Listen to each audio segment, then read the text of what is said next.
a voz da senzala, menos a história de Zumbi e Palmares à noite caía sobre a mata fechada, e o silêncio só era quebrado pelo canto dos grilos e o estalo da lenha queimando no fogo. Ali, reunidos em volta da chama, os mais velhos contavam histórias para os mais novos. Histórias que não estavam nos livros, mas que resistiam nas vozes, passadas de boca em boca, geração após geração. Uma dessas histórias, talvez a mais lembrada e temida de todas, era de Zumbi dos Palmares, o homem que ousou enfrentar correntes e desafiar impérios. A origem da dor. Tudo começou com o março. O Atlântico, esse gigante azul que separava mundos, foi também a estrada da dor. Milhares de homens, mulheres e crianças foram arrancados de suas aldeias na África, aprisionados em porões escuros de navios negreiros,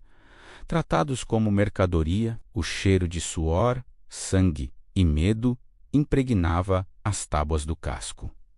Para muitos, o oceano era o último destino. Para outros, o Brasil se tornaria a nova prisão. Nas fazendas de cana-de-açúcar e café, o sol queimava a pele e o chicote rasgava a carne. Trabalhavam do nascer ao pôr do sol, sem descanso, sem esperança. E ainda assim, dentro de cada coração, ardia a chama da liberdade. O corpo podia estar acorrentado, mas o espírito sempre sonhava com o retorno à terra natal, com a dança, com o tambor, com o riso livre, o nascimento da resistência. Foi em meio a esse cenário que surgiu Palmares, um quilombo escondido nas matas de Alagoas e Pernambuco, formado por escravos fugidos que se recusavam a aceitar o cativeiro. Ali, a vida tinha outro significado. Não havia senhores,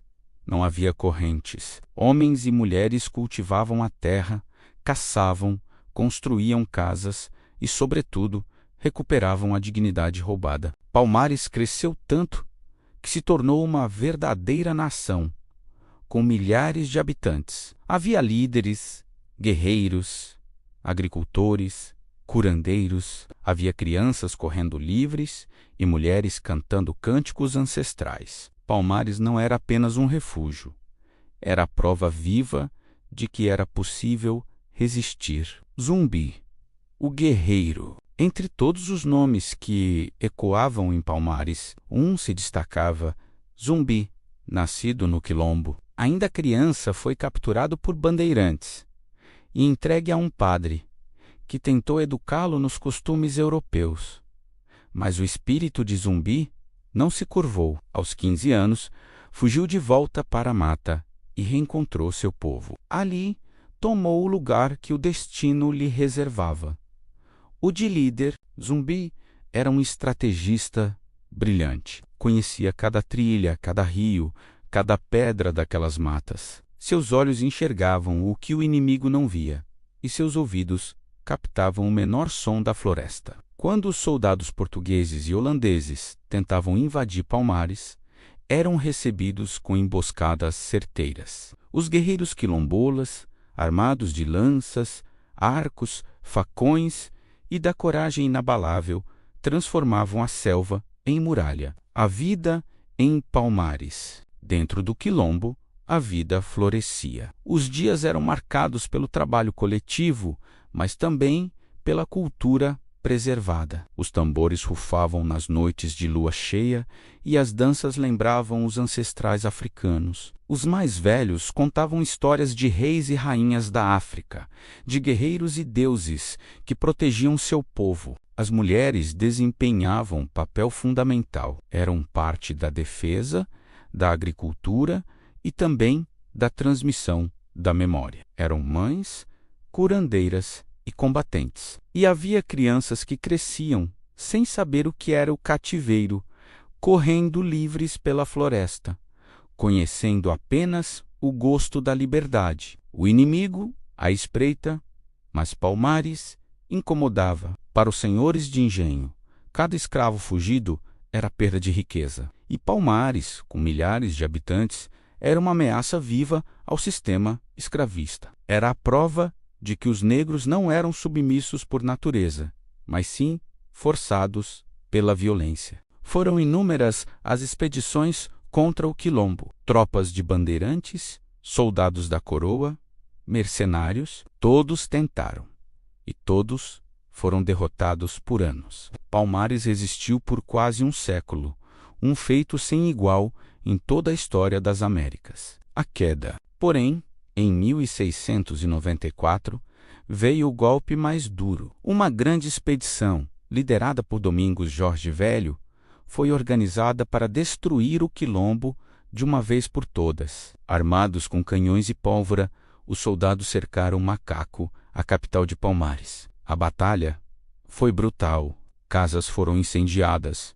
Homens e mulheres tombaram defendendo sua terra. Zumbi lutou até o fim, mas Palmares foi tomado. Mesmo após a queda, Zumbi não se entregou. Continuou a resistir, escondido nas matas, reunindo os sobreviventes, mantendo viva a chama da luta. Só foi traído e capturado em 1695.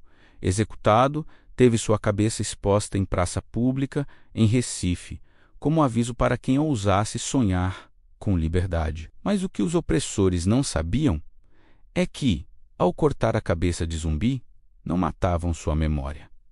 Ao contrário, a imortalizavam. O legado. Hoje, séculos depois, o nome de Zumbi ainda ecoa. Palmares não existe mais fisicamente, mas vive no coração de cada descendente de africano que pisa em terras brasileiras. Vive nos tambores, nas danças, nas músicas, na cultura. Vive em cada luta contra o preconceito, em cada voz que exige respeito, em cada passo rumo à igualdade. A história dos escravos não é apenas uma história de dor, é também uma história de resistência, de coragem, de fé inabalável na liberdade. Palmares foi o maior símbolo dessa luta, mas não foi o único. Em cada fazenda, em cada senzala, sempre houve alguém que ousou fugir, que ousou lutar, que ousou dizer: eu não nasci para ser escravo. A chama da liberdade.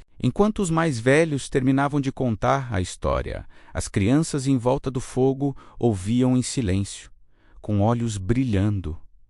Não era apenas um conto, era uma herança. Era a lembrança de que, por trás das correntes, havia guerreiros, por trás das lágrimas, havia sonhos, e por trás da morte, havia vida. Zumbi dos Palmares não morreu em 1695, ele renasce toda vez que alguém lembra sua luta. Ele renasce toda vez que uma voz se ergue contra a injustiça. Ele renasce no coração de quem entende que liberdade não é favor, mas direito. E assim, a história continua sendo contada. A cada geração, a cada fogo aceso, a cada palavra sussurrada na noite. Porque Palmares pode ter caído, mas nunca será esquecido. A voz da senzala, menos parte 2. O eco da resistência.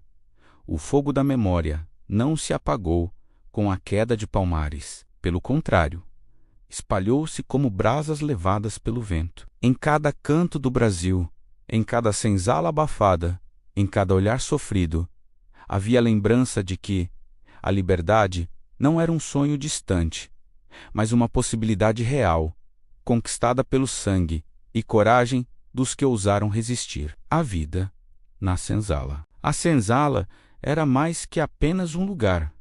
Era o símbolo da prisão. Construções simples, feitas de barro e madeira, onde dezenas de escravizados eram amontoados sem dignidade. Ali, o corpo descansava apenas o suficiente para suportar o trabalho do dia seguinte. O cheiro da umidade misturava-se ao da dor. O chicote deixava marcas não apenas na pele, mas também na alma. As noites, porém, eram o espaço onde a resistência se escondia. Depois do trabalho forçado, os escravizados se reuniam em segredo. Cantavam, dançavam, rezavam. O tambor, proibido pelos senhores, porque despertava a unidade, vibrava baixo, abafado, mas nunca deixava de soar. Era o som da esperança. As mães embalavam os filhos com cantigas herdadas da África, prometendo em versos simples que a liberdade ainda viria. Era nesses instantes de ternura que o espírito da resistência se mantinha vivo. As fugas e os quilombos. Nem todos aceitavam a senzala como destino final. Muitos fugiam, sozinhos ou em grupos, desafiando caçadores, cães e soldados. Cada fuga era um ato de coragem, e cada quilombo fundado era uma nova chama na escuridão da escravidão. Palmares fora o maior, mas não o único. Em Minas, no Rio de Janeiro, no Maranhão, em todo o território. Quilombos surgiam como cicatrizes abertas contra o sistema, pequenos ou grandes, escondidos em serras, grotões ou florestas, eram lugares onde a liberdade florescia novamente. Eram comunidades autônomas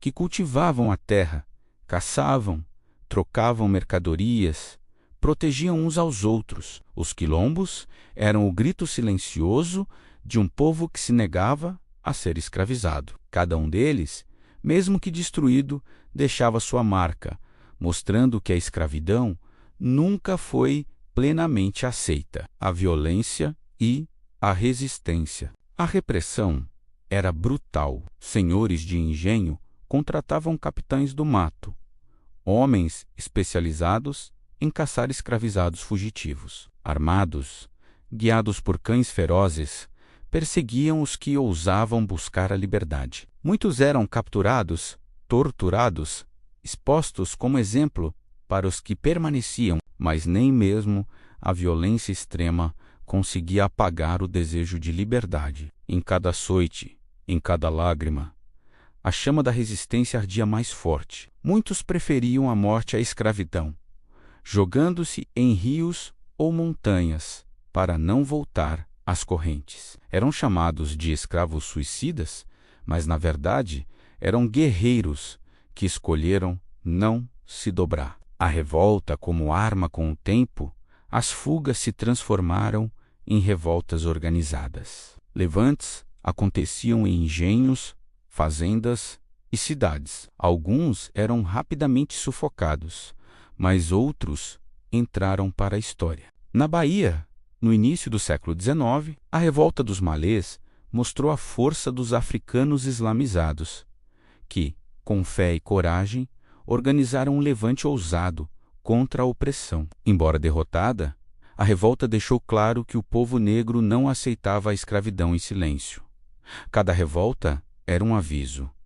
A senzala não dormia. O sistema escravista tremia diante da coragem daqueles que, mesmo sem armas modernas, ousavam enfrentar impérios. O lento caminho da liberdade. A pressão aumentava. A escravidão, sustentada por séculos, começava a ser questionada. No mundo, movimentos abolicionistas ganhavam força. O Brasil, último país do Ocidente a abolir a escravidão, resistia, porque as riquezas da cana, do café e do algodão dependiam das mãos escravizadas. Mas os próprios escravizados não esperaram pela benevolência dos poderosos. Foram eles que abriram caminho. Fugindo, resistindo, lutando, obrigaram a sociedade a se transformar. Cada quilombo destruído era reconstruído em outro lugar. Cada vida perdida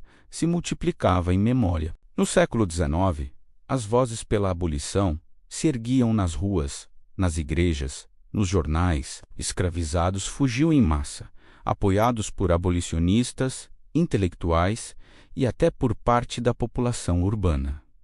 As senzalas se tornavam insustentáveis. A liberdade, antes apenas um sonho, começava a se aproximar. O 13 de maio. E então, em 1888, a assinatura da Lei Áurea trouxe o fim legal da escravidão no Brasil. Foi um momento histórico, celebrado com festas e discursos. Mas para os libertos, a realidade era dura. A lei lhes dava liberdade, mas não lhes dava terra, trabalho, nem reconhecimento. Foram jogados à própria sorte, sem apoio, sem reparação. Ainda assim, aquele dia representava uma vitória, não apenas da princesa que assinou a lei, mas principalmente de séculos de resistência silenciosa e sangrenta. Era o triunfo dos quilombos, das fugas, das revoltas, dos tambores abafados nas senzalas. Era a vitória de Zumbi, de Dandara, dos malês, de cada homem e mulher que ousou resistir. O eco no presente. Hoje, a escravidão já não existe como antes, mas sua sombra ainda pesa sobre a sociedade. O racismo, a desigualdade, a exclusão social são marcas deixadas por séculos de exploração. O eco da senzala ainda ressoa nas ruas, nos becos, nos olhares, mas junto com a dor, vive também a herança da resistência. O samba, o maracatu, a capoeira, a fé, a música, a cultura, menos tudo isso, nasceu da força de um povo que, mesmo sob correntes, nunca deixou de criar. Zumbi, Dandara, os quilombolas, os anônimos das senzalas, todos vivem no coração do Brasil. Cada vez que um tambor toca, cada vez que uma voz se levanta contra a injustiça,